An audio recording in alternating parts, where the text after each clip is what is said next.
All right, yes, we're going to try to figure out this whole medical marijuana thing. Dr. Jennifer Burns in private practice here. Yes. Your specialty field? My specialty field is naturopathic medicine. So I do what's called alternative or holistic medicine is what I do. I try to do an integrative approach with everyone because sometimes one size doesn't fit all. But have you noticed, though, recently, everybody wants to know about medical marijuana? Yes, definitely. By the way, did you happen to notice yesterday's news story about the DEA official, after all these years, having a press conference and saying, we must recognize the fact that marijuana is not as dangerous as heroin. And the government has had them in the same category for all these years. I know. So it's a big step in the right direction, I think, for a medicine that can actually benefit so many people and do so many wonderful things. Were you surprised when you heard that?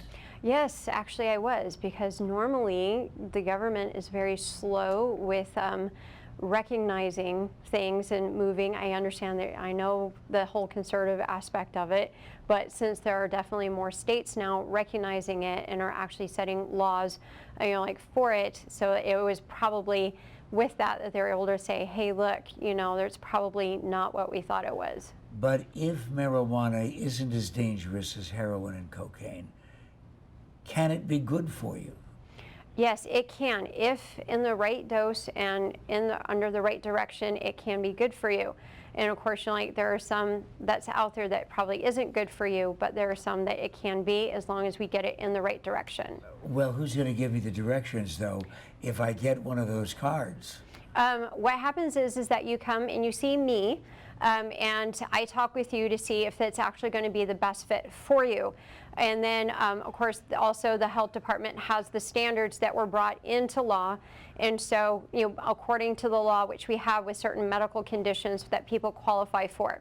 So then you come see me, and then I kind of talk with you to see if this is the best fit for you. And then after that, you receive a medical marijuana recommendation, from me. Then the next part is that people actually need to go to the health department website, fill out the application, and then the health department is the one who issue people's or cards. And then it's good for a year. I don't have to tell you that the critics of this whole plan consistently say, look, everybody who wants a little pot just goes to the right doctor, says, oh, I got such a headache today, and they automatically get a card. Is it that easy? No, it is not that easy. So what we have to do is have medical records from the past year from their current physician stating what the medical conditions are. So no, it's not like one of those things where you just go over someplace and just say, oh, hey, yeah, I've just had a headache today, or, I sliced my finger open, I think I need a medical marijuana card. It is not that easy. I like the way our state has set up the laws because it is very conservative, and so then that way only the people who really need it are the ones who are actually going to get it. Well, what are some of the conditions that are treated with medical marijuana? Some of the conditions that, we don't say treated, but are recommended for are things like hepatitis C, Alzheimer's, cancer patients, hepatitis C, chronic pain is a big one, multiple sclerosis is another one, seizures is another one, Lou Gehrig's disease, and so those are some of the few that are out there that can actually be qualified for a medical marijuana certification. Why don't you use the term treated?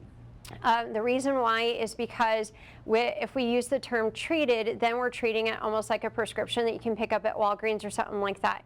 Because according to federal laws, that it is still, a Schedule I drug, we can only say that we can recommend it because we really don't treat with it. My wife is a psychotherapist, and she and I have had so many conversations about the condition that seems to be in so many lives, and so tragically in so many lives. PTSD, soldiers coming back from combat. And from what I understand, the VA hospitals still don't allow the use of cannabis.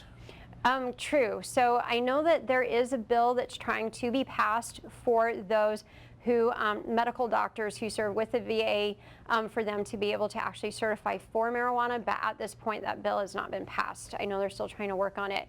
When it comes to certifying for post-traumatic stress disorder, yes, it is on there. However, it's a little bit harder to kind of get the certification for it than say for someone who's had chronic pain, and you can see that for a while.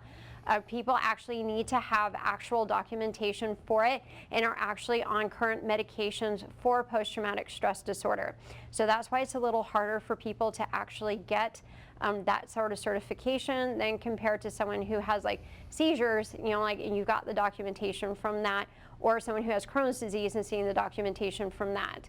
So, I mean, that's why with the health department, with, you know, they're really strict when they brought that law in January of this year. And you mentioned dosage.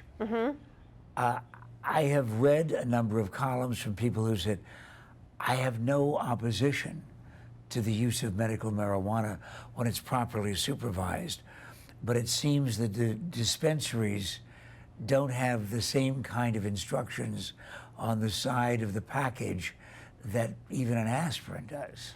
Yeah, and the reason why is because there are so many different strains out there that every single person, it's different on how they react to the different plants. Different strains of the plant itself. Yes, from different strains between, you know, like, yeah, it's like people say like indica or a sativa or a hybrid of it. What's the answer to that, though? So, well, the answer to all of that is that it really depends on each person. That's why we leave it up to the dispensaries to talk with the people about general dosage and what strain of plant might be best for them.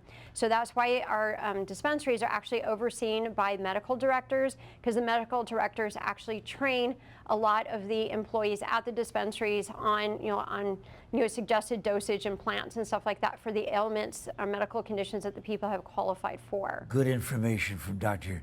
Jennifer Burns, and words of caution, too. We're going to be back with more of the Morning Scramble in just a moment.